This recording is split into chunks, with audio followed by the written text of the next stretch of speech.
अस्सलाम वालेकुम, मैं हूं समर अब्बास। आपको अपने डिजिटल चैनल पर खुशामदीद कहूँगा।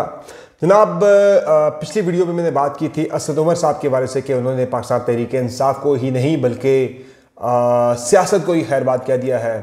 अब मैं आपको खबर ये दे रहा हूँ कि असद उमर के बाद एक और तहरीक इंसाफ के काबीना के एक अहम तरीन वज़ीर आने वाले चंद दिनों के अंदर सियासत से अलहदगी का ऐलान करने वाले। तहरीक इंसाफ से तो वो अलग हो चुके हैं, अब वो सियासत से ही अलग होने वाले हैं। इस वजह से डिटेल्स मैं आपके साथ शेयर करूँगा और आपको बताऊँगा जनाब के बाकी जो खबरें हैं उसमें एक तो कराची का जलसा है पाकिस्तान तहरीक इंसाफ का, जो कि 12 तारीख को होना था, अब वो नहीं हो रहा, इजाज़त नहीं दी गई। इवन अदालत के अंदर भी पटिशन की गई, वहाँ से भी इजाज़त नहीं मिली, तो अब ये जलसा मनसूख कर दिया गया है। इसके अलावा ख़बर जनाब यह है कि अगला हफ्ता बड़ा इंपॉर्टेंट है, जो मैंने पिछली वीडियो के अंदर मैंने बात भी की कि फराह बीवी की गिरफ्तारी के हवाले से इस्लामाबाद में चमगोइयाँ हैं। अंसार बादशाह साहब ने खबर भी दी है कि उनकी गिरफ्तारी का इम्कान है। इस हवाले से एक टाइम लाइन भी बताई गई थी इस्लामाबाद के अंदर आज से हफ्ता पहले के पहले फराह घोगी के बारे में कुछ आएगा, फिर बुशरा बीबी के हवाले से चीज़ें आएंगी, फिर वो गिरफ्तार हो जाएंगी चूँकि वो इमरान खान से जो है पलट चुकी हैं, इमरान खान के ख़िलाफ़ हो चुकी हैं। इस तरह की बातें इस पर मैंने डिटेल पिछली वीडियो में आपके साथ शेयर की है, इस पर मज़ीद बात हम करेंगे। बाकी दो बड़े इत्तेहाद बनने जा रहे हैं, एक तो बलूचिस्तान के अंदर और सिंध के अंदर दो बहुत बड़े इत्तेहाद बनने जा रहे हैं। इन इत्तेहादों के बारे से बात भी करेंगे। इमरान खान साहब और आरिफ अलवी साहब के दरमियान बाज़ाब्ता दूरियों के बारे से कुछ मज़ीद डिटेल्स मेरे पास आई हैं, वो मैं आपके साथ शेयर करूँगा।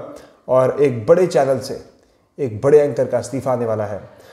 तो जनाब, आपसे रिक्वेस्ट है कि चैनल को अगर आपने अब तक सब्सक्राइब नहीं किया तो चैनल को सब्सक्राइब ज़रूर करें। वीडियो पसंद है तो लाइक करें, वीडियो को एंड तक ज़रूर देखें और अपना फीडबैक ज़रूर दें कमेंट सेक्शन में। जनाब, अब मामला यह है कि सबसे पहले बात करते हैं पाकिस्तान तहरीक इंसाफ के कराची जलसे के हवाले से। पाकिस्तान तहरीक इंसाफ ने 12 नवंबर को कराची में जलसा करना था, शेड्यूल था जलसा, इजाज़त मांगी गई थी इंतज़ामिया से भी।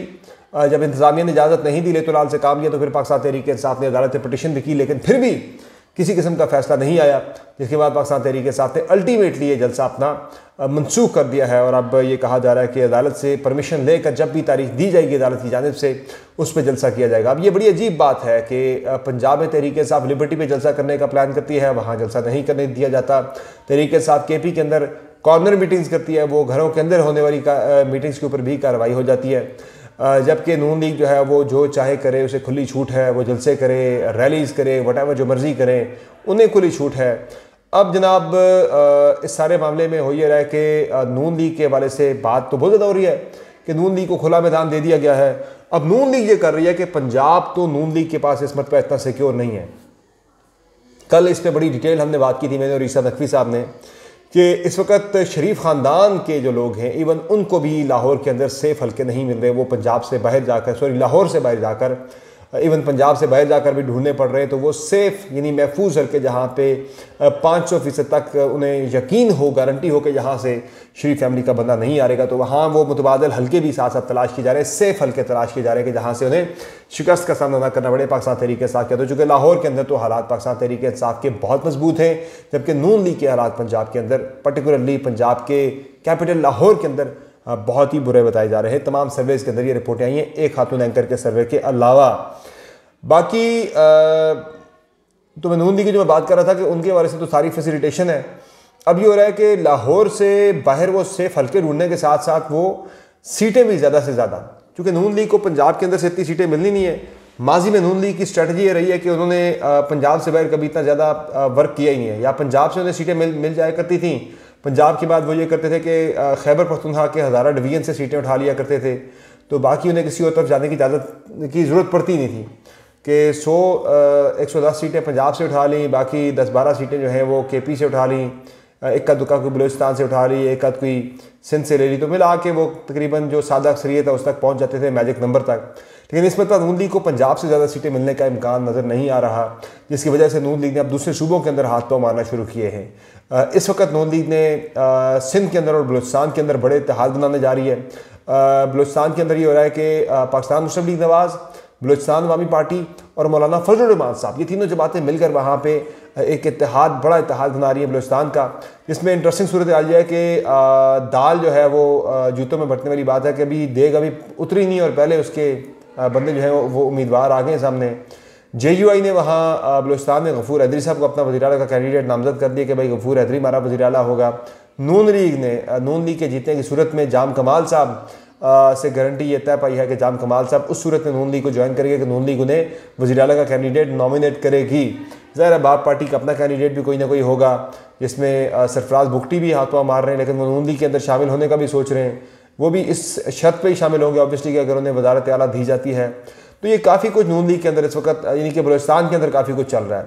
फिर सिंध के अंदर ये हो रहा है कि सिंध के अंदर भी नून लीग, पीर पगारा साहब की GDA यानी कि जो एक इत्तेहाद है वहाँ पे मुख्तलिफ जमातों का, और उसके अलावा JUI और MQM, ये 4 ग्रुप जो हैं बड़े, ये मिलके सिंध के अंदर इलेक्शन लड़ने जा रहे हैं पीपल्स पार्टी के ख़िलाफ़। वैसे तो मशवरा दिया गया है इन्हें कि आप गुरेज करें एक दूसरे के ख़िलाफ़ लड़ने से, चूँकि इसका फ़ायदा जो है वो तहरीक इंसाफ को हो सकता है, लेकिन नून लीग जो है वो बाज नहीं आ रही, पीपल्स पार्टी भी अपनी बयानबाजी से बाज नहीं आ रही। तो शायद लगता है कि पीपल्स पार्टी के बयानात का सिलसिला रोकने के लिए, उसे ज़रा कम करने के लिए कि पीपल्स पार्टी की तनकीद कम से कम आए, तो उन बयानात को रोकने के लिए काउंटर स्ट्रेटजी नून लीग ने ये अडॉप्ट किया कि सिंध के अंदर नून लीग ने बाज़ाब्ता कदम रखा है और वहाँ वो बाकी जमातों को भी अपने साथ जोड़ रही है। MQM के साथ मामला तय पा चुके हैं। अब पीर पगारा साहब के साथ भी मुलाकात नून लीग के डेलीगेशन की हुई है और उसमें चीज़ें जो है वो तय की जा रही हैं कि किस तरह से आगे बढ़ना है, कहाँ कहाँ किन किन हलकों में सीट एडजस्टमेंट करनी है। नून लीग ने GDA के साथ, JUI के साथ और इसके अलावा MQM के साथ। बाकी वजह इसकी इंपॉर्टेंट यही है कि नून लीग को पंजाब के अंदर इतनी सीटें निकलती हुई नज़र नहीं आ रही कि वो लेफ्ट राइट से अब सीटें इकट्ठी करने की कोशिश करेगी ताकि मेजॉरिटी सीटें मुस्लिम लीग नून को मिल जाए। एक बात तो तय है कि अगली पार्लियामेंट जो भी आएगी वो हंग पार्लियामेंट होगी, यानी क्लियर मेजॉरिटी किसी भी जमात को नहीं मिलनी। मेजॉरिटी सीटों वाले को वज़ारत उज़्मा मिल जाएगी, सेकंड वाले को कुछ वजारतें और साथ ईवान सदर के अंदर जो है यानी सदारत का ओहदा मिल जाएगा। तो ये कहानी इस वक्त चल रही है सारी, इसलिए ये सारे आजकल इत्तेहाद वगैरह बन रहे हैं बड़ी तेज़ी के साथ। पीपल्स पार्टी अभी तक बाहर बैठी है, वो भी इत्तेहाद वगैरह बनाएगी। वो तहरीक इंसाफ के साथ इत्तेहाद की बातें तो कर रही है, हाइश का ज़ात तो कर रही है, लेकिन ऐसा कर नहीं सकती। पीपल्स पार्टी को पोजीशन में बैठना पड़ा, वो बैठ जाएगी, लेकिन तहरीक इंसाफ के साथ इत्तेहाद नहीं करेगी, चूँकि बड़ा मुश्किल है PTI के साथ चलना किसी भी जमात के लिए। जो तहरीक इंसाफ का बयानिया है, जो तहरीक इंसाफ की पोलिटिकल स्ट्रेटजी है, वो उस पर कोई भी जमात जो है वो नहीं चल सकती। पीपल्स पार्टी के लिए तो बड़ा मुश्किल होगा कि वो चल सके तहरीक इंसाफ के साथ। बाकी जो मामला है ईवान सदर का, वो ख़बर ये है जनाब के आरिफ अलवी साहब और इमरान खान साहब के दरमियान मामला काफ़ी ज़्यादा कशीदा हो चुके हैं। और कल आरिफ अलवी साहब ने मेरे प्रोग्राम में एक बड़ा ज़बरदस्त बयान दिया था कि इमरान खान से सबसे बड़ी गलती क्या हुई थी। वो गलती ये थी कि उन्होंने आइन की बालादस्ती के ऊपर जो है इन्हिसार किया, उसी के ऊपर उन्हें यकीन था कि आइन जो है वो प्रिवेल करेगा, आइन बालादस्त रहेगा, आइन की बालादस्ती जो है वो सुप्रीमेसी, लेकिन वो इमरान खान का गुमान गलत साबित हुआ। तो इस बयान से उन्होंने तहरीक इंसाफ के काफ़ी सारे लोगों के दिल जीते हैं और शायद इमरान खान का दिल जीतने की भी एक कोशिश थी, लेकिन अभी तक मामला खान साहब की तरफ से कोई इतने पॉजिटिव रिस्पॉन्स नहीं है आरिफ अलवी साहब के हवाले से। शेर अफजल मरवत साहब जो है वो उन्होंने पैगाम रसानी की आरिफ अलवी और इमरान खान के दरमियान कई मौक़े पर, और इस पर एक चीज़ तो है कि इमरान खान साहब ने 2 मरतबा, एक तो शेर अफजल मरवत ने जो ट्वीट किया था आरिफ अलवी के ख़िलाफ़, वो भी मैं आपको खबर दे रहा हूँ कि इमरान खान के डायरेक्टली कहने पर किया था, और फिर काबीना ने तहरीक इंसाफ की कोर कमेटी ने जो आरिफ अलवी के ख़िलाफ़ सख्त एक स्टेटमेंट दी थी, कंडेम किया था आरिफ अलवी को जो है, यानी कि उनको ठीक ठाक उसमें तहरीक इंसाफ की कोर कमेटी ने सख्त जो है एक रिस्पॉन्स दिया था आरिफ अलवी साहब को कि आप इलेक्शन की तारीख क्यों नहीं दे रहे।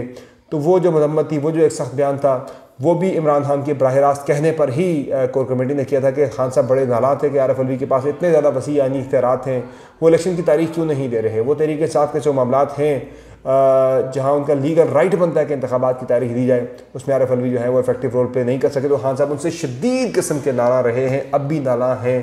अभी तक आरिफ अलवी और खान साहब के दरमियान मामला जो हैं वो ठीक नहीं हो सके, वो बिगाड़ का बिगाड़ अभी तक मौजूद है।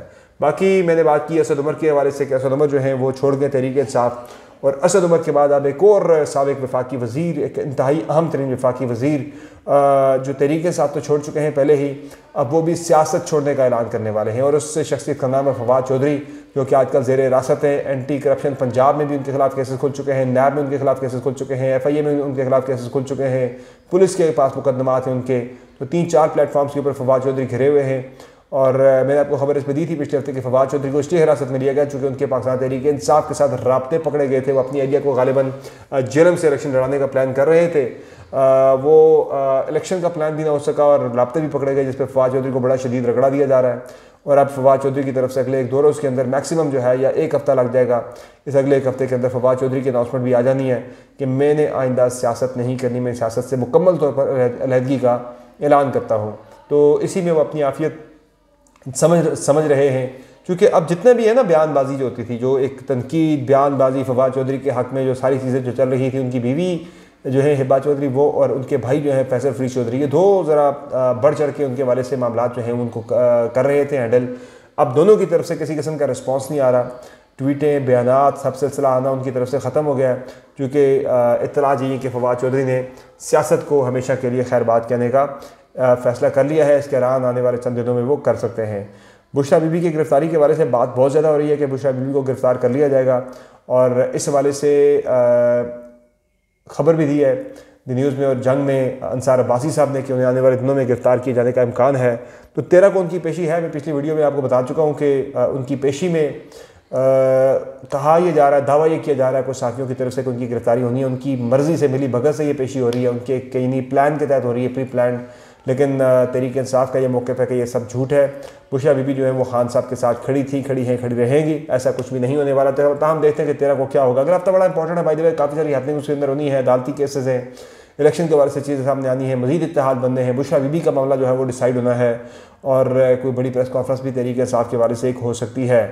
एक बड़े चैनल से एक एंकर के इस्तीफ़े का जो है आ रही है, ख़बरें आ रही हैं कि एक बड़े एंकर ने इस्तीफ़ा दिया है, और चैनल का नाम ARY बताया जा रहा है। एंकर का नाम अभी मैं आपको नहीं बताऊंगा जब तक मेरे पास मुकम्मल कंफर्मेशन नहीं आ जाती।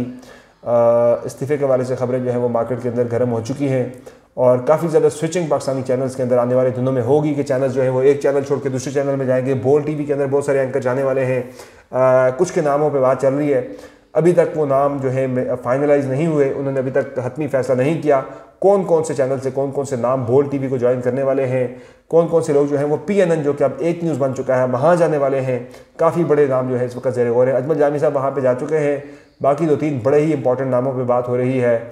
मीनवाइल ये हुआ है कि जो सुनो TV है उसने रेहाम खान को बतौर एंकर हायर किया है, और सुनो TV के ऊपर चूँकि मामला काफ़ी उनके ख़राब चल रहे हैं आजकल, तो वो भी खुशनुदी हासिल करने के लिए, नून लीग को राज़ी करने के लिए सारा कुछ कर रहे हैं कि उन्होंने रेहाम खान को एक स्लॉट दिया है, उन्हें वो बतौर एंकर उन्होंने हायर कर लिया है।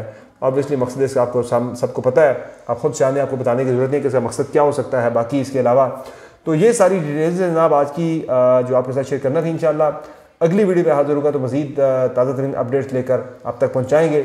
आपसे इस रिक्वेस्ट के साथ कि चैनल को सब्सक्राइब जरूर करें, अगर आपने अब तक चैनल को सब्सक्राइब नहीं किया, बेल आइकन जरूर प्रेस करें ताकि आपको तमाम वीडियोज़ की अपडेट मिल जाए करे। खुदा हाफ़िज़।